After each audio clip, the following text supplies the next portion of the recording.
Olha você, mãe. Olha, Bruno.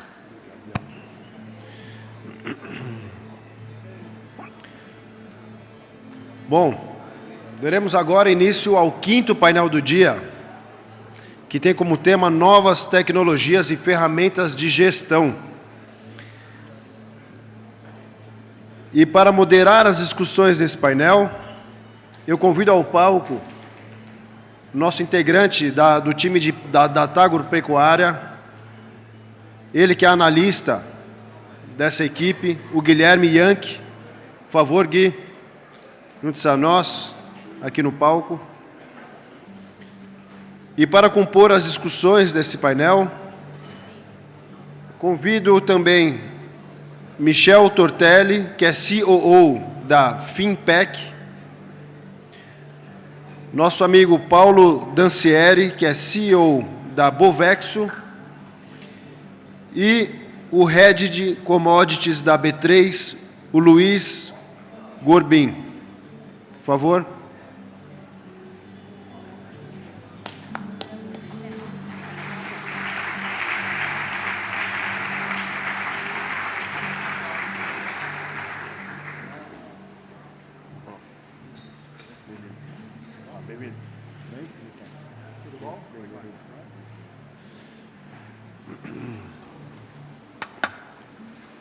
Bom, esse é um painel bem interessante. Espero que todos aproveitem muito. Gui, bem-vindo a todos. É uma honra estar com vocês aqui no palco. Paulo, obrigado por estar presente aqui mais uma vez, pela terceira vez, pelo terceiro fórum. Primeira edição, nós participamos online também. E sejam todos muito bem-vindos. Gui, o palco é de vocês. Bom, muito boa tarde a todos. Primeiramente, agradecimentos aí, em especial à Datagro como um todo, família Nastari, equipe da Datagro Conference, a nossa equipe da Data Agropecuária, também responsável pelo evento, todo o público aqui presente e, claro, nossos ilustres palestrantes aqui de um painel tão importante. Brevemente introduzindo cada um dos três, à minha esquerda aqui temos Paulo Dancieri. Paulo já é um parceiro de longa data nosso aqui da Data Agropecuária, do Indicador do Boi. Paulo teve muitos anos na Coima, né, Paulo? E mais recentemente o projeto Bovexo, que se eu tentar explicar em detalhes, com certeza eu vou deixar a desejar. Então, basicamente, uma tecnologia bastante inovadora, um método quantitativo muito interessante sobre gestão em fazendas. Não vou entrar muito em detalhes para não roubar um pouco a apresentação. Passando um passo à esquerda, temos Luiz Gorbin. Luiz, até recentemente, né, Luiz era Head de Commodities da B3, também um parceiro de longa data nosso da Data Agropecuária no Indicador do Boi. Foi uma das pessoas mais importantes para a nossa abertura de portas na B3. Hoje, com certeza, é um parceiro sem igual para nós. Também de muito tempo de carreira no setor, de Bung, trader de soja, e como muitos de nós, também conhece bem todos os desafios que existem no setor e traz aí um viés de tecnologia mais recentemente também. Por último, Michel. Michel é COO da Finpec, perdão. Finpec também, que é uma empresa que está crescendo muito aqui na Faria Lima, todo mundo ouve falar, como o boi entrou mais pesado na Faria Lima mais recentemente, acho que para o setor como um todo foi um movimento muito interessante e faz uma ponte aí com o mercado de crédito também, que acho que dialoga bem, cada um dos três aqui traz uma sinergia diferente do que as novas tecnologias, ferramentas de gestão e demais atributos aí podem contribuir com o desenvolvimento do setor. Senhores, vou abrir aqui para uma breve apresentação de cada um de vocês três, nessa mesma ordem, pode ser? Paulo, por favor, lhe passo a palavra agora. Boa tarde a todos. Guilherme, obrigado. Família Datagro, é um prazer estar aqui novamente. A gente se sente muito em casa com vocês aqui, pela informalidade e o carinho que vocês sempre recebem a gente aqui. Vai ter apresentação? Vai passar a apresentação ou não? Não? Eu tinha feito uma apresentação. Ah, está lá?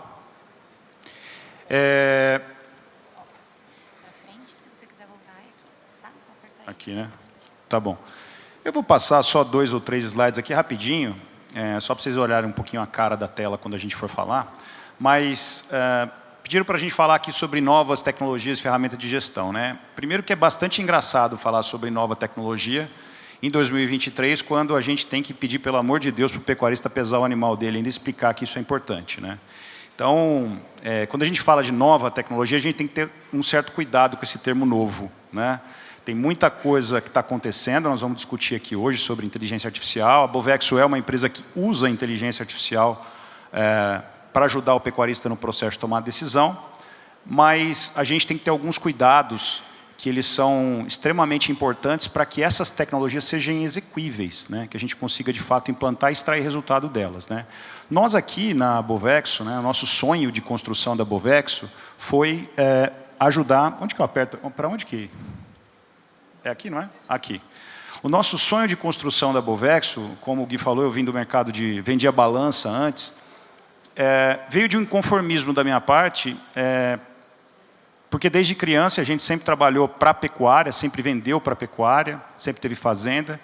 Foi de uma verdade que era quase absoluta lá na minha casa, de que pecuária não dava dinheiro, né? E isso foi extremamente desconfortável ouvir a vida inteira. Eu vim de uma carreira pública antes, eu era do Ministério Público, não tinha nada a ver com isso, mas eu sempre me conformei muito. E esse período de 12 anos que eu passei lá na indústria, eu percebi que, de um lado, a gente tem um potencial gigantesco, sim, de ganhar dinheiro, e tem muita gente aqui, já vi vários aqui que ganham muito dinheiro com pecuária, seja na alta, seja na baixa, seja no sol, seja na chuva, né? E, claro, mais ou menos, mas ganha dinheiro, né? Mas que a grande maioria, infelizmente, não ganha. Então, de um lado, um potencial muito grande de geração de valor, e, do outro lado, um subaproveitamento de tudo que existe lá, né? Então, lá na empresa, a gente desenvolveu uma série de ferramentas de sensorização, aproveitando esse momento de transformação de tecnologia em cloud, processamento rápido em nuvem, tomada de decisão.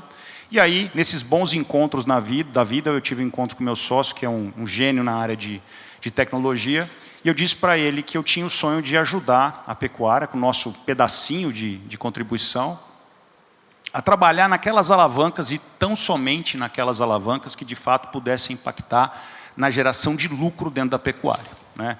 E a partir daí a gente começou a nossa jornada e a gente criou a Bovexo, que é um sistema especialista, né? Então, a gente às vezes fala de software de pecuária e acha que software é tudo a mesma coisa. Ele não é, né? Seja da pecuária ou seja de qualquer outro segmento, você tem diversos tipos de aplicação de software, e um sistema especialista, que é o que nós somos, é um sistema que usa muito conhecimento do setor embarcado dentro dos seus algoritmos. Então, a gente usa o conhecimento, um vasto conhecimento zootécnico, agronômico, climatológico e mercadológico, né?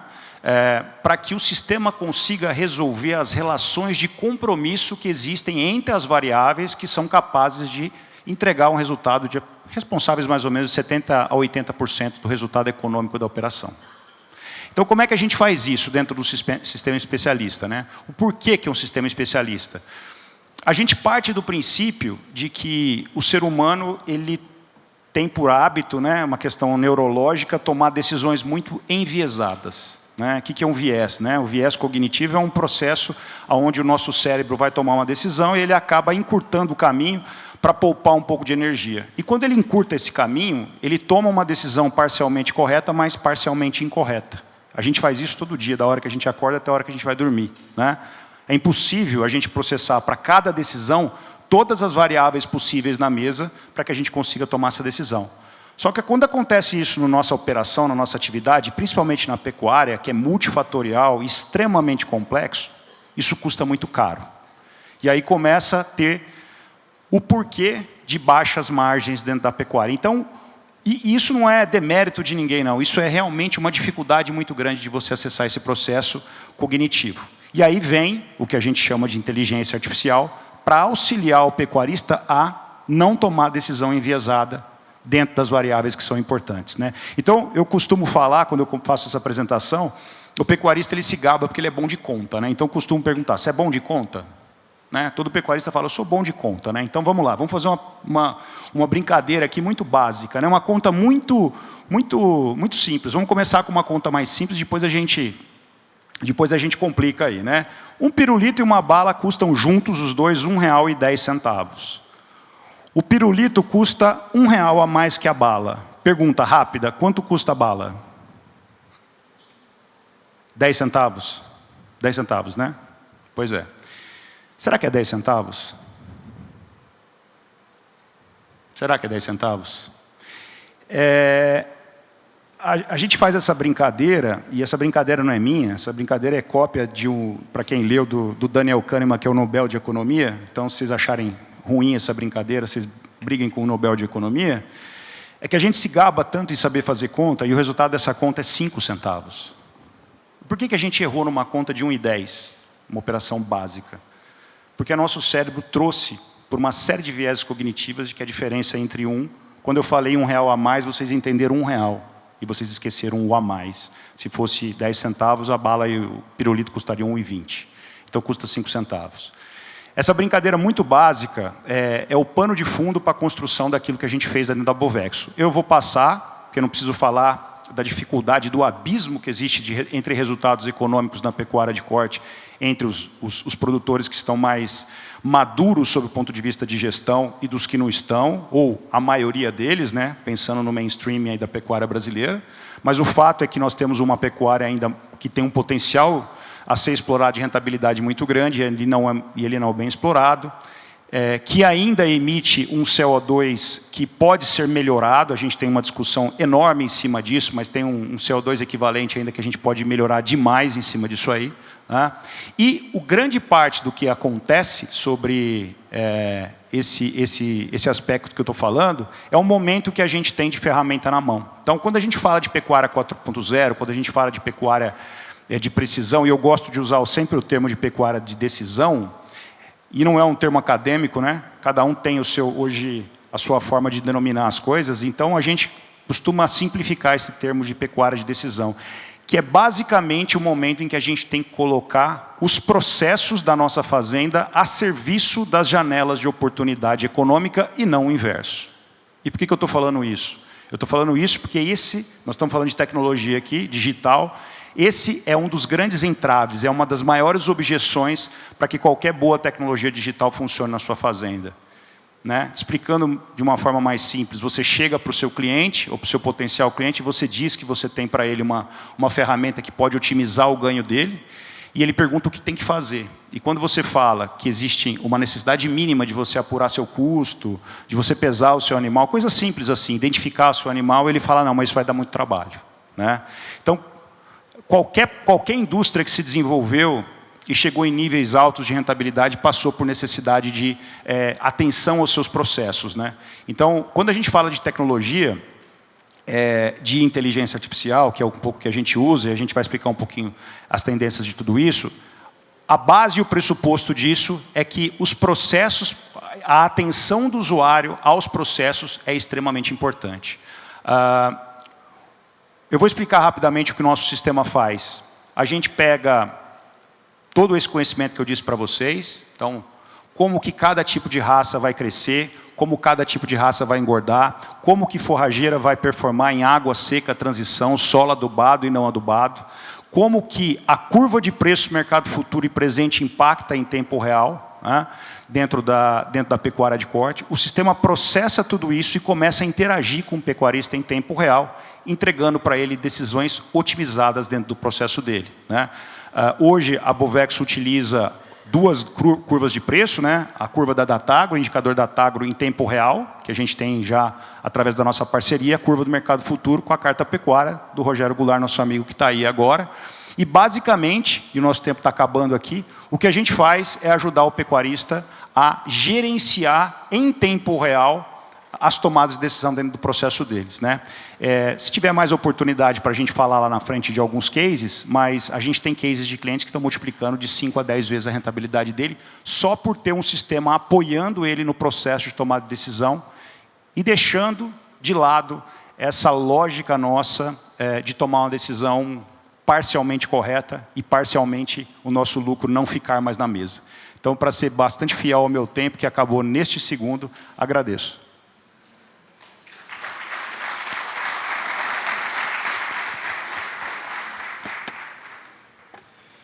Dando continuidade, Louis, por favor. Boa tarde a todos. É um prazer estar aqui. Muito obrigado à Datagro pelo convite. Gui, João, é um prazer. Deixa eu pegar o pegador. Obrigado. É um prazer estar aqui com vocês, acompanhar a evolução da Datagro pegando um pouquinho o gancho do que o Guilherme falou no painel anterior, sobre o impacto que o agro está tendo dentro da discussão nacional, isso também reflete uma importância econômica para os grupos de São Paulo, porque acho que a realidade é que no campo, quem está no campo já estava ciente da importância do negócio, do crescimento, da cidade do interior crescendo, mas o legal é ver que isso está vindo para cá, para São Paulo. E, obviamente, né, como representante aqui da Bolsa, a gente tem um viés de representar um pouquinho mais essa Faria Lima.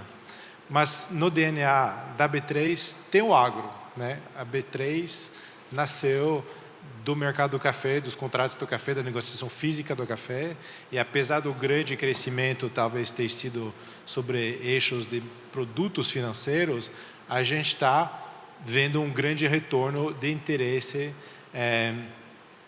dos produtos financeiros que podem apoiar o setor rural a esse crescimento. Então, quando eu fui convidado para esse painel, eu falei, puxa, mas inovação, tecnologia, será que eu sou, como B3, a pessoa mais adequada aqui? Né, discutindo com o grupo aqui, acho que a ideia era justamente trazer um pouquinho da visibilidade sobre as ferramentas que existem dentro da B3 para dar apoio a esses setores em pleno crescimento. Então, até, não sei se o Michel vai se recordar, mas eu estou a B3 há 5 anos, e meu background está mais em grãos. E eu fui xingado, acho que no primeiro mês na B3 o Michel falou, pô, veja bem, que esse contrato do boi tem que mudar tudo. Mais ou menos nisso. E a gente tentou, a gente discutiu, a gente está aqui para isso. A B3, tentando fazer a transição aqui. Aí, antes de falar um pouquinho dos números ou dos produtos, eu queria falar um pouquinho do papel da B3. Porque o que é o agronegócio dentro da B3? Acho que não preciso ressaltar para ninguém aqui da importância econômica dentro do PIB do agro. Só que, como isso se traduz dentro da B3? Eu acho que é um tema complexo, é um pouquinho do nosso desafio coletivo aqui da B3 de enfrentar esse tema, porque ele é muito facetado dentro da B3. Evidentemente, temos produtos. Então, tem produtos de balcão, de registro, a gente, né, vê os CPEs, os CRAs, CDCAs, N produtos, a gente já vai ver alguns deles nessa discussão. Tem um mundo listado. A começar, e de novo, não foi combinado, mas tem algumas sinergias com o painel anterior, falando da abertura de capital, de ações, equities, e toda a parte da negociação ex-Bovespa. Talvez o que mais é conhecido quando a gente fala da B3 no mercado pecuário são os derivativos, o contrato do boi gordo, nós temos milho, a gente tem um super case de sucesso no milho que a gente gostaria de replicar para outros mercados, a gente lançou novos produtos. O mundo de dados é um mundo novo. Para a B3, a gente fez uma grande aquisição 2 anos atrás da Neo, e a gente está aprendendo a usar dados não só como serviço ou a produtos, como pode ser um indicador, uma avaliação de preço, um índice, mas o dado se torna o produto. Acho que isso é uma evolução super interessante, e a gente tem um apoio de vários parceiros para se tornar uma nova linha de negócio que, na sua vez, acho que potencializa o negócio de outros parceiros e da economia real. E a parte educacional, que é capital, porque hoje eu diria que um dos grandes freios à maioria dos produtores rurais ou de pessoas do setor a usar mais o mercado de capitais é o próprio conhecimento. Eu acho que o tempo é muito oportuno, porque a gente vê o setor crescer, se consolidar em termos de recursos produtivos, e nessa discussão de inovação, atrás disso a gente está falando do mercado que está no nível de maturidade, que daí está buscando mais. Inovação é nada mais do que uma necessidade de encontrar outras formas de crescer, evoluir e se aprimorar. Então, tudo isso, através desses 4 pilares, buscam realizar a nossa missão, que eu diria de uma certa forma de trazer os produtos rurais mais próximo da B3 e da Faria Lima e de levar o nosso setor financeiro ao campo de uma forma mais acessível. Então, eu trago aqui, né, de novo, é muito superficial até para garantir o tempo e a nossa conversa depois. A gente tem esses contratos, que são talvez os contratos mais negociados da B3. Tem um destaque no milho, que nos 2 últimos anos a gente conseguiu levar de um patamar de 5.000 contratos negociados por dia até quase 20, de novo, sem muito apego aos números, que o que é interessante ver aqui é esse fator multiplicador, uma diversificação da participação, um maior uso como gestão de risco, um maior uso como investimento. Desse contrato, assim como do boi, nasceu 2 índices da B3 sobre o contrato futuro. Desses índices, de novo, sobre o fechamento o preço do contrato derivativo, nasceram ETFs. Então a gente está vendo que a gente está alimentando o ecossistema, criando uma visão de portfólio para criar produtos financeiros para cada um dos perfis de investimento. Tentando passar aqui. No painel anterior, de novo, não foi combinado, mas foi falado hoje, existe uma grande discrepância entre a relevância do agro no PIB e sua representação dentro do mercado de bolsa. Se a gente soma hoje a capitalização de mercado, que seria basicamente o valor das cotações na B3, das empresas listadas, representa uma capitalização de mercado de 4,5 bilhões de reais em 421 empresas. Dessas 421 empresas, só 31 são do agro. Em capitalização de mercado, representa um pouco mais de 600 bilhões de reais, ou seja, 15%. Isso significa o quê? Significa que tem uma representatividade abaixo do que o peso na economia. Significa que vai ter grandes oportunidades para abertura de capital, para mais investimentos. E, de novo, tudo que vai junto. A parte de governança, a parte de informação, confiabilidade, etc.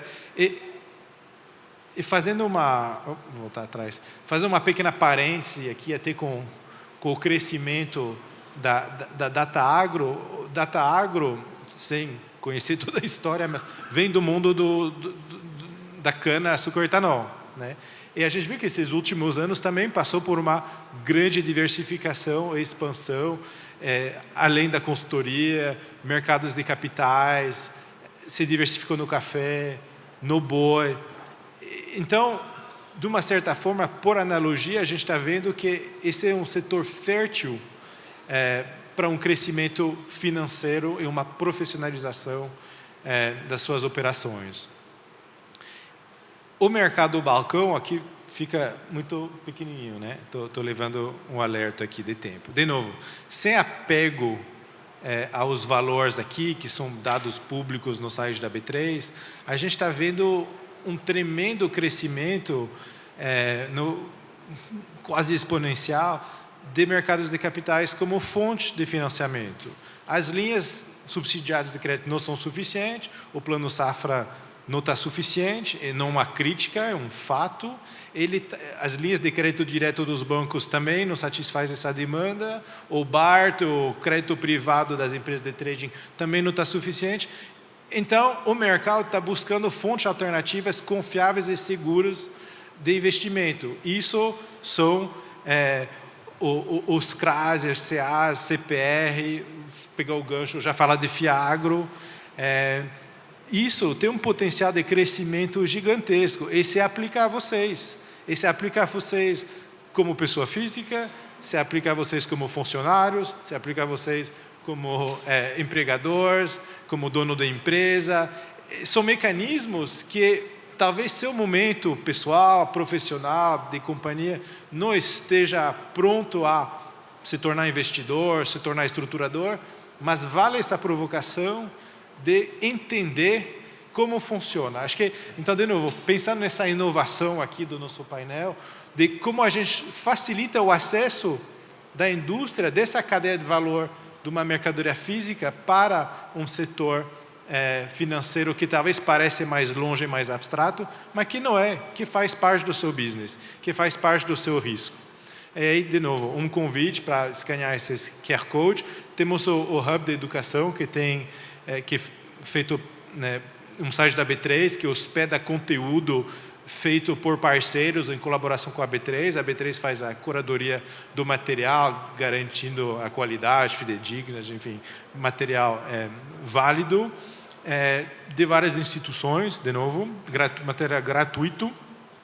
E logo mais, se não é hoje, vai ser nos próximos dias, a gente está lançando uma trilha educacional sobre o agro, investimento, gestão de risco, explicar as letrinhas, etc, etc. É muito legal.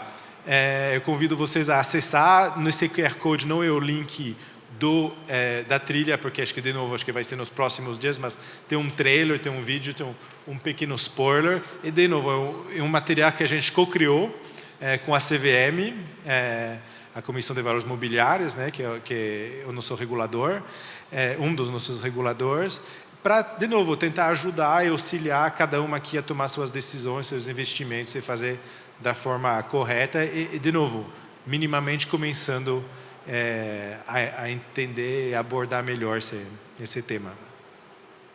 Eu não fui tão bom quanto você, Paulo, de respeitar meu tempo. Está vermelhinho aqui, hein?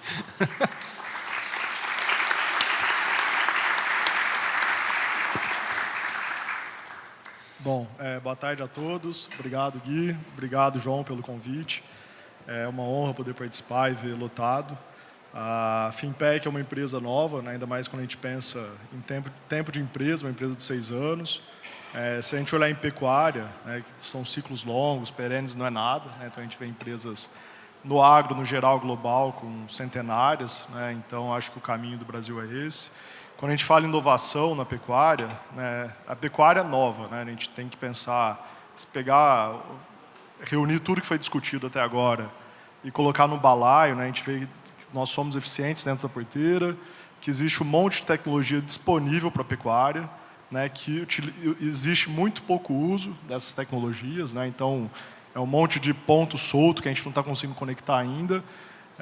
A Finpec não é uma empresa de tecnologia, a gente utiliza tecnologias de terceiros na pecuária e dá uso comercial para elas. Tá? Então, a gente muito focado na questão de captação, nós somos parceiros da B3, eu acho que esse gráfico que o Luiz mostrou a respeito do exponencial das CPRs, né, isso não é só a Finpec que aproveita, o mercado como um todo, né, a gente está trazendo...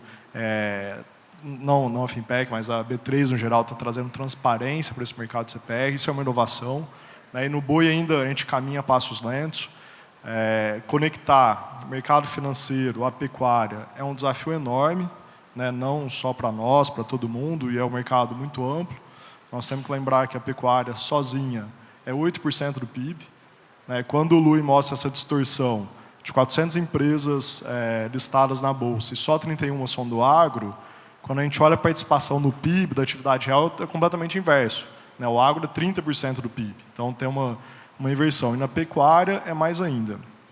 A turma pergunta em termos de inovação, né, que é inovação na pecuária? É tudo. Eu vou falar o indicador da Datagro.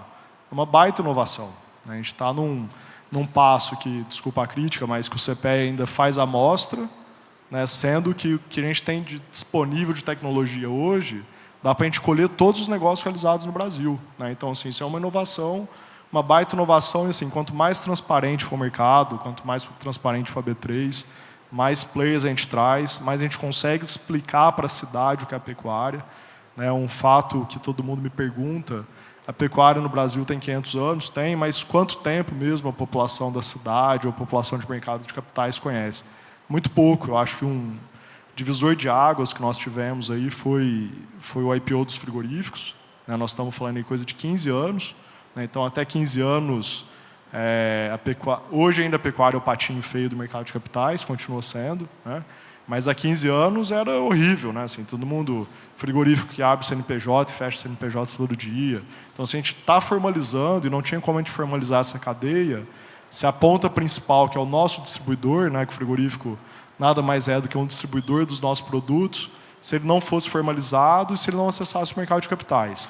A gente tem que lembrar, fazendo um paralelo aí com soja e com milho, a Cargill tem 150 anos, sei lá, a Dreyfus tem 100 anos, né, Bunge tem 100 anos. Então, é um mercado muito mais formalizado e a pecuária está há 15 anos nesse caminho, né. Então, a gente tem bastante ferramenta para ser utilizada, né. Eu acho que a análise de dados ainda na pecuária é muito cru, não só dentro da porteira, mas fora da porteira, principalmente. Esse acesso ao mercado de capitais. Eu não lembro se foi no fórum passado aqui, ou no debate passado ou no anterior, com relação à necessidade de capital dos confinamentos, o que o Brasil está se tornando. Minha opinião, e a opinião da empresa também, que o modelo brasileiro de pecuária tende a ser muito mais parecido com o modelo americano. Claro que a gente tem nossos detalhes, né, de mais eficiência, inclusive, né, a gente não confina boi, a gente termina boi em confinamento. É uma vantagem muito grande, mas eu acho que tende a cada vez mais o dono do confinamento não ser o dono dos bois, ele vai ser um prestador de serviço, vai agregar serviço, vai trazer serviço para os pecuaristas. O pecuarista, ele não vai ser o pecuarista só tradicional, é o pecuarista que vem da agricultura, que faz a integração. Então, toda essa dinâmica está mudando e ela precisa de tecnologia. E você vai falar com um pecuarista, quando a gente conversa com pecuarista, eu estou nessa cadeia já há 15, 16 anos, tá bom, a tecnologia eu entendo, mas o que me traz de vantagem? O que vai ser diferente para mim? Óbvio que o primeiro é na produção dele, mas grande parte dos pecuaristas do Brasil, olhando principalmente o confinamento, já são bem produtivos, já tem bastante controle de estoque e tudo mais. Mas o que você vai agregar na minha produção? Na tua produção você vai ter mais dados, só que isso vai te ajudar a tomar um crédito mais barato. Então, é uma tecnologia que já começa uma inovação a trazer resultado. Estou te agregando agora uma tecnologia de monitoramento por drone, que além de te ajudar na produção para ver o que você tem de perda, o que você pode ter mais de eficiência, o banco vai te emprestar um dinheiro mais barato. Beleza. Você tem que colocar um brinco no seu boi, que não é o brinco mais do Sysbov comum. Ele é o brinco, mas ele tem um chipzinho de celular. O boi vai ter um telefone de celular que ele vai mandar todo dia lá um sinal para a operadora e o banco recebe e você vai ter lá um crédito mais barato. Tá. Aí a seguradora, que antes ela tinha medo de fazer seguro do seu boi por não saber se existe ou não, ela vai te dar um seguro também porque ela recebe esses sinais. Então isso vai acontecer na pecuária. Teu boi que tem esse brinco já, que sai desde lá do bezerro, se você incentivar o cara que você compra, você já sai com esse brinco lá do seu bezerro, e eu tenho todo o histórico dele, SG, que vai chegar nisso, a gente não precisa ter dúvida. Assim, eu acho que vai chegar numa restrição em um momento total, mas por enquanto vai começar como prêmio, como China. Se o seu animal foi identificado desde o nascimento, você vai ter um prêmio por arroba. Mas você vai ter que ter esse brinco lá, você vai ter que identificar, vai ter que colocar tecnologia e vai ter que comunicar. Isso é só eu colocar numa planilha? Não, sei lá, vai ser na Bovexo, que tem um blockchain que já comunica isso direto com o consumidor final. Então tem bastante tecnologia chegando à pecuária, a gente precisa dar usos para ela. O produtor, no geral, tem que entender o benefício dessa tecnologia, não só em partes de intensificação da produção, o que ela traz de resultado, mas também o que ela vai agregar de resultado. E eu acho que principalmente financeiro, em termos de garantia. O boi no Brasil não é utilizado como garantia por instituição financeira, infelizmente, um ativo líquido, fungível. Eu acho que já nós vamos ter moedas vinculadas à arroba, essas moedas digitais que a gente já está tendo para a soja, para o milho. É uma tecnologia que vai vir, a gente tem fungibilidade do boi.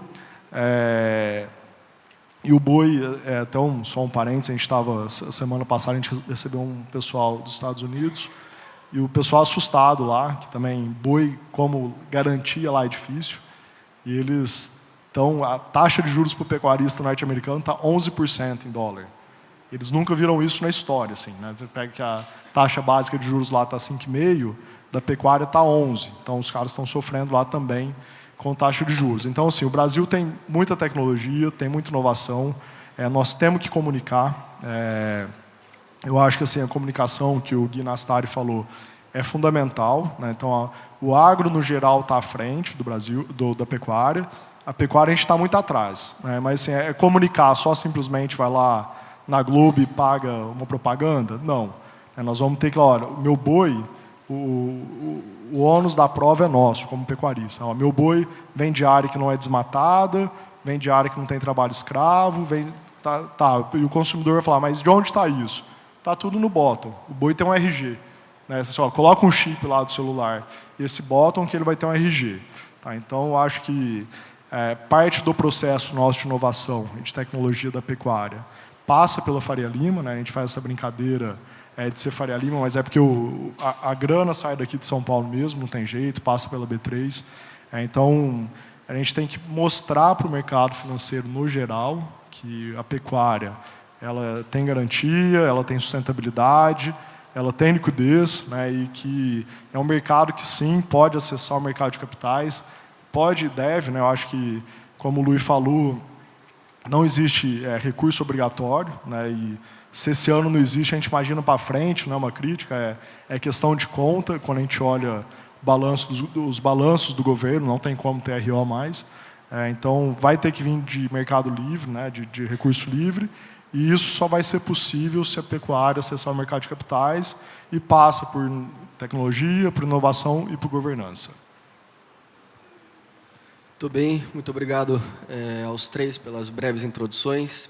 Eu gostaria de trazer um assunto para a nossa discussão aqui, que acho que tem uma certa sinergia com vocês três, talvez um pouco mais com Louis e Michel, também foi uma bola levantada hoje no nosso primeiro painel do indicador do boi, que é o mercado de reposição. A gente já tem aqui no Brasil o contrato futuro de boi gordo, já é uma ferramenta valiosíssima, mas eu, assim, brincando, quando a gente aprende a teoria sobre derivativos, sobre hedge, é muito difícil você travar apenas uma das duas pontas, né? Ou só o custo, ou só a receita, ou só parte do custo, ou só parte da receita. E se a gente pegar exemplos como o dos Estados Unidos, como o Michel trouxe aqui também, já existe um mercado futuro do feeder cattle, né? Uma espécie de bezerrão, um boi magro, parecido com o nosso aqui. Visto que os esforços parecem que estão crescendo, as sinergias parecem que estão se alinhando para que esse seja talvez um novo mercado a se desenvolver, direciono aqui a pergunta mais a Louis, Michel também, mas também Paulo, se sentir uma abertura interessante também com a sinergia Bovexo, por favor, se sinta à vontade. Qual a perspectiva para a criação de um mercado futuro regulamentado de bezerro ou de animais para reposição? E quais seriam os papéis, os principais desafios que vocês enxergam aí alguns anos à frente? A gente tem aí novas demandas surgindo também, a nova legislação da União Europeia que proíbe a importação de produtos de área de desmatamento, que tem um certo diálogo com essa questão também, acho que é um dos principais pontos críticos nesse sentido. Queria ouvir um pouco a visão de vocês nessa linha. A gente já tem até uma metodologia pronta, né? Acho que tem muitos esforços do setor para isso. Se você me permite, eu vou começar. Eu não vou falar sobre a parte mercadológica, porque acho que vocês estão mais bem posicionados do que eu para falar, mas eu queria falar do business case, né, da proposta. Além da brincadeira com o contrato de bezerro seria um mini boi, ele, em termos técnicos, práticos, é fácil fazer, é fácil para a B3 lançar um novo contrato. A gente sabe fazer isso, a gente usa o indicador de qualidade, a gente determina com a indústria, os participantes, os parâmetros, tamanho, unidade, localidade, todos os aspectos técnicos do contrato que precisam ser decididos, debatidos, e afinal a B3 pode até fazer uma arbitragem dessas decisões, mas é a indústria e os participantes do mercado que vão definir os termos desse eventual contrato. O ponto que eu queria só comentar é que hoje eu acho que o contrato pleno de boi gordo hoje na B3 está negociando muito abaixo do seu potencial. Potencial definido pelo volume de proteína bovina produzida pelo Brasil, até num sentido mais rigoroso, no estado de São Paulo. Então, eu acho que hoje a visão de portfólio, de ter produtos que conversam entre si, é muito bacana. É o futuro, é o caminho. Mas eu acho que a gente precisa, um passo anterior, consolidar um contrato de boi dentro da B3 para justificar criar um novo produto dentro desse portfólio. Porque liquidez gera liquidez, é um pouco do ovo da galinha. Dos desafios da B3 e do setor e gerar mais liquidez. Mas hoje, criando mais um contrato, acho que a gente corre mais o risco de dividir uma liquidez que já está relativamente rasa, do que criar mais. O dia que o contrato está super negociado em dezenas de milhares de negociações diárias, que é a nossa métrica, que chama ADV, né, que é o Average Daily Volume, negociado, aí sim, acho que seria uma boa discussão. Eu acho que hoje a gente não está nesse nível de maturidade, minha opinião. Bom, minha opinião é idêntica do Lui, e só para até lembrar, quem tem um pouquinho mais que 30 anos, sei lá, 31, lembra que tinha, até pouco tempo atrás, tinha bezerro negociado na Bolsa, né? Eu acho que eu não lembro se até 2009, e não tinha liquidez nenhuma e roubava a liquidez do boi gordo. Tá? Então, eu concordo com o Lui, eu acho que antes da gente pensar em qualquer novo produto, né, de derivativos relacionado ao boi na B3, eu acho que o que a gente já tem que ser fortalecido e ganhar liquidez, né? Porque hoje ele é extremamente, infelizmente, ele é extremamente pequeno, né? Ele não consegue ajudar muita gente, tá? Então acho que tem que ser um negócio muito mais longo prazo. Pensando em índices, eu acho que quanto mais informação, independente de ser negociado no mercado futuro, isso é positivo. Eu tenho indicador do bezerro no Mato Grosso, em São Paulo e tudo mais. Isso vai dar para fundos, para bancos, muito mais poder de análise para operar o boi gordo. E no fim, se a gente pensar a estrutura do Brasil, uma arroba de bezerro de boi gordo é a mesma coisa. Né? Então, é só fazer o equivalente. O cara que tem bezerro e quer se proteger na bolsa, precisa comprar ou vender bezerro, é só ele fazer o equivalente em boi gordo. Né? Porque arroba de boi gordo mais ou menos um ágio. Né? Então, eu acho que isso aí não perderia muito tempo com isso. Tem uma foto famosa que circula dentro dos computadores da B3, do lançamento desse contrato de bezerro, onde 2 animais foram enviados pelo elevador no pregão, que era físico ainda, no -3 do prédio da Praça Prado, que é o antigo prédio da BMF, atual prédio da B3, no lançamento do contrato. Então, teve até bezerro literalmente dentro da bolsa. 2, foram 2. Eu tenho a foto. Muito legal, pessoal. Muito obrigado. Agora eu vou voltar um pouco mais as atenções ao Paulo novamente, e acho que aqui também pode se estender a vocês, Michel e Louis. Acho que o assunto inteligência artificial ficou muito em alta esse ano. A gente teve aí ChatGPT, empresas como a NVIDIA aumentando muito o preço das ações em pouquíssimos meses, puxando quase que o índice inteiro junto, em um momento delicadíssimo macroeconomicamente falando. Acho que é um assunto que está em alta, impressiona um pouco, né? A gente escreve pequenas frases, ele devolve poemas, equações, códigos de computador, é uma coisa realmente, se não impressionante, até um pouco assustadora. Acho que todo mundo aqui sabe, nós, pelo aplicativo, acho que a própria B3 também, a Finpec, a Bovexo também devem ter uma percepção muito parecida com a nossa, de que a pecuária é muito heterogênea ainda, passou por grandes modificações nos últimos anos mais recentes. Acho que a China potencializou um pouco da velocidade com que isso aconteceu, mas ainda existe uma resistência, principalmente da parcela menos tecnificada do setor. Né? Então, o pequeno, o médio produtor, o cara que está no interior do Pará vacinando gado, que não sabe como vai estar o preço no mês seguinte, muitas vezes está tomando um risco que ele nem entende exatamente qual o tamanho dele, como isso pode rapidamente tornar a situação muito difícil, né? Eu queria que você comentasse um pouco para nós como a Bovexo torna mais palpável a questão da inteligência artificial, a inserção dela no setor, quais seriam alguns dos próximos passos, como a gente vê um longo prazo na sinergia entre inteligência artificial e pecuária. Excelente pergunta, porque, na verdade, inteligência artificial hoje é um meio termo maldito, né? Porque todo mundo acha que inteligência artificial é só coisa de futurologia, de robô, de chat GPT. Na verdade, não é nada disso. Inteligência artificial é matemática. Né? E, em resumo, é isso.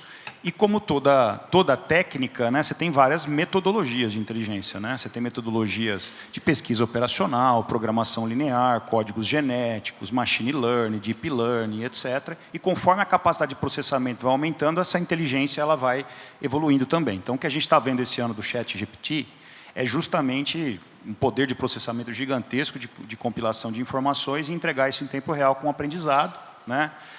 Mas, o que é o meu alerta? Se eu preciso apertar um parafuso, não adianta eu ter o melhor martelo do mundo, porque não vai funcionar. Eu preciso do quê? Preciso de uma chave de fenda. Né? Então, na pecuária, né, no nosso caso, a nossa tese, as dores que a gente resolve dentro da Bovexo, que são dores basicamente que levam em conta momento ótimo de abate do animal, melhor animal ser comprado, melhor animal ser vendido, qual o momento que eu vou travar, inclusive com o bovo que está aí, que você não foge não, que eu vou te pegar aí, lá na corretora dele, nem prestou atenção no que eu falei. Isso tudo leva em consideração técnicas que não necessariamente você vai ter técnica que vai utilizar técnicas de machine learning, deep learning. Então, quando você vai fazer uma estratégia, gestão estratégica de dieta, por exemplo, que é uma coisa que a gente faz, que é você decidir em tempo real entre as infinitas possibilidades que eu tenho de dieta para aquela raça de animal, naquele clima, naquele solo, e considerando uma curva de preço, qual a melhor decisão? Eu não preciso utilizar esse tipo de técnica de machine learning. Eu utilizo outras técnicas de inteligência artificial. A mesma coisa quando eu faço um planejamento lá na empresa de manejo de pastagem, onde o sistema vai dizer em tempo real para o pecuarista qual o melhor momento, considerando a taxa de lotação, considerando o nível de consumo de matéria seca daquele animal, que o animal tem que sair do piquete A para o piquete B, ele acerta um botão. Eu não preciso usar isso. Agora, por exemplo, quando a gente for falar de aproveitamento de carcaça, que é uma das 3 variáveis mais impactantes no retorno econômico da equação da pecuária de corte, aí eu já começo a utilizar técnicas de aprendizado. Porque você não tem nenhuma literatura, nenhum tipo de equação hoje validada que vai fazer com que você fazendo esse cálculo matemático agora, ele vai te dar uma predição lá. Você precisa fazer a medição e você precisa ter aprendizado. Então, quanto mais carcaças você abater, quanto mais animais passarem pelo processo, o sistema vai aprendendo, ele vai sendo utilizado. Então, respondendo muito objetivamente, inteligência artificial é matemática. Óbvio que não é coisa do futuro, isso é coisa do passado e do presente, que já está acontecendo. Cada técnica de inteligência artificial tem a sua finalidade, não existe técnica mais importante que a outra. Tomar cuidado com hype, né, que tem hype de mercado. Né? ChatGPT, agora, se a minha empresa não tiver ChatGPT, eu estou por fora. Não, eu tenho que ter utilidade. E, obviamente, que aprendizado de máquina, sim, ele é extremamente importante quando ele for interessante. E na pecuária, um exemplo que eu dou para vocês é a questão de você fazer a predição do aproveitamento de carcaça para rentabilizar melhor na pecuária. Eu acho que, evidentemente, acho que ninguém aqui é expert nisso, acho que eu tenho tantas mudanças, mas tentando aplicar isso ao nosso cotidiano, eu teria 2 comentários. Né? Pelo que eu estou contra a luz aqui, mas pelo que eu estou vendo das pessoas aqui, a metade na sala estudou também sem Google. A gente ia na biblioteca, a gente pegava a enciclopédia Universalis, você pegava a informação, o jornal e pronto. Aí depois teve Google, hoje tem ChatGPT, amanhã terá ChatGPT versão 3, versão 14. Então, eu acho que o fundamental é ter o educacional para poder usar as ferramentas. Eu acho que, né, não sou das pessoas que pensam que vai tirar empregos, acho que vai mudar a natureza de algumas funções, a natureza de como a gente usa isso. E fazer o gancho com o meu segundo ponto, particularmente uma empresa como a B3 e o setor agropecuário dentro da B3, a gente não pode esquecer que o business subjacente, que o business real, é um business físico. Então, as melhores projeções, as melhores tecnologias, as melhores ferramentas, elas têm que se articular numa boa execução. E eu acho que esse câmbio, no sentido mecânico do termo, onde se encontra estratégias, inteligência, tecnologia, tem que ser bem executado com colheita, tratamento dos animais, cadeia do frio respeitado para os frigoríficos, para os supermercados. Então, nisso ainda tem uma parte humana assim, no futuro, no foreseeable future, que está ainda muito grande. Então, acho que, de novo, acho que vai mudar um pouquinho nossa maneira de trabalhar, mas ainda não dá para se aposentar tão cedo. Acho que vai ter que pessoas trabalhando muito para fazer acontecer, extraindo essa energia, esses alimentos do chão até os pratos do consumidor final. Eu acho que transformar esse mundo da pecuária, que é totalmente analógico ainda, em digital tem um longo caminho, né? É analógico e personificado, né? Você pergunta para quem que você vende boi? Para qual frigorífico? Não, vendo falo o nome do comprador, não falo o nome do frigorífico, né? Então, assim, para onde você manda o teu boi no confinamento? Eu mando para o cara, mas o cara trabalhar, não, mas eu mando para ele. Então, acho que nós temos um caminho muito grande, igual o Paulo falou, né? Inteligência artificial parece um negócio que é um robô lá, que vai dominar as máquinas, mas, na verdade, é uma análise de dados bem feita, né? Eu acho que vão surgir plataformas que otimizam esses dados. Eu vou dar um exemplo para mim que é muito óbvio, mas não é fácil fazer.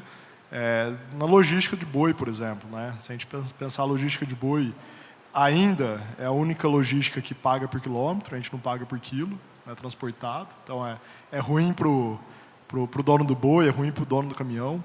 A gente paga 2 pernas, porque uma perna vai vazia e outra tem que voltar cheia. Então, já assim, já tem, eu não sei como funciona direito, né, mas já tem o boi lá, mas vão surgir tecnologias de otimização de frete. Né, e vai ser simples, você entra numa plataforma lá, você fala onde está teu boi, ele vai, de alguma forma, te conectar a uma transportadora que vai ser o mais eficiente. Né? A mesma coisa com confinamento, a gente indo para esse modelo de confinamento mais prestador de serviço. Né? Tem boi de sobra no Brasil, confinamento de sobra no Brasil, você vai lá dar a sua localização e algum sistema vai assim, o mais eficiente para você, considerando frete, é você mandar o boi para esse confinamento. E assim, eu acho que o caminho da inteligência artificial no boi, eu acho que vai passar muito por isso. Né? A gente vai ter, assim, tem um longo caminho. Na agricultura, a gente já vê as tradings, já tem JVs aí, elas já se uniram para fazer esses Ubers aí de carga, e funciona muito bem, eles conseguiram reduzir custo, conseguem reduzir fila. Né? A gente vê, com toda essa safra do Brasil, você não vê fila em alguns portos, porque tudo isso tem inteligência artificial por trás. Não é um negócio simples de você pegar um papelzinho e vou chegar lá na fila. Então, acho que no boi vai passar por isso também. Bom, acho que ficou muito claro que as sinergias são praticamente todas. Né? O setor como um todo evolui em uma mesma direção. Acho que cada pequeno detalhe tem o seu ritmo. Então, isso, a longo prazo, todos aqui concordamos que temos aí bons tempos aí para vir para nossa setor pecuário. Eu não sei se temos tempo para declarações finais, mas sinalizar que o nosso tempo está um pouco apertado. Então, senhores, últimas declarações aí de vocês três. Infelizmente, a gente não vai poder abrir para perguntas do público nesse painel. A gente está um pouco apertado de tempo. Então, mais uma vez, agradeço aí pela presença de todos, pela contribuição e colaboração de nossos ilustres palestrantes aqui hoje. O debate está muito rico, são temas muito relevantes aí para a pecuária. Então, últimas declarações aí. Floor is yours. Não, só agradecer a possibilidade de falar um pouco de tecnologia e dizer que tecnologia não morde. Né? Então, não tenham medo da tecnologia, é mais simples do que vocês imaginam. Né? Não tenha medo. Também agradecer a organização aqui, todas as pessoas da Tagro envolvidas em fazer esse debate acontecer, esse debate hoje mesmo, mas esse debate societal, desse setor de atividade. E um convite para vocês, né, de procurar seu interlocutor na Data Agro, sua corretora, seu banco, o site da B3, um pouquinho da tecnologia no Morte, também o sistema financeiro não. Leis se educam, e vocês não vão virar a chave do seu negócio, migrar de tudo para o tudo. Começa pequenos investimentos. Acho que quando eu digo investimento, eu penso muito em gestão de risco. Eu vejo que a cadeia produtiva brasileira é expert em produção e depois dispersa um pouquinho de valor. Tem uma entropia no momento de capitalizar sobre sua expertise técnica. Então, acho que equivalar sua competência comercial com sua capacidade e competência operacional. Bom, obrigado. E eu só complementando, acho que tecnologia não morde, só que a gente não pode subestimar. Né? Eu acho que assim, a pecuária ela tem oceano azul de tecnologia para ser agregada e para ser utilizada. Eu acho que o melhor de tudo, já tem muita coisa disponível que a gente não sabe usar, né? Eu falo assim, é a mesma coisa, B3. Está disponível o preço do boi gordo lá faz um tempão, é que a gente não usa, mas está lá, né? Então, acho que tecnologia é a mesma coisa. Assim, já tem bastante instrumentos já difundidos para a pecuária. Acho que basta o pecuarista usar e não ter dúvida que, de fato, ela vai vir, né? Eu acho que quem utiliza vai se beneficiar bem. Muito bem, gostaria de agradecer uma última vez e assim encerramos nosso painel de número 5, ferramentas de gestão e novas tecnologias na pecuária.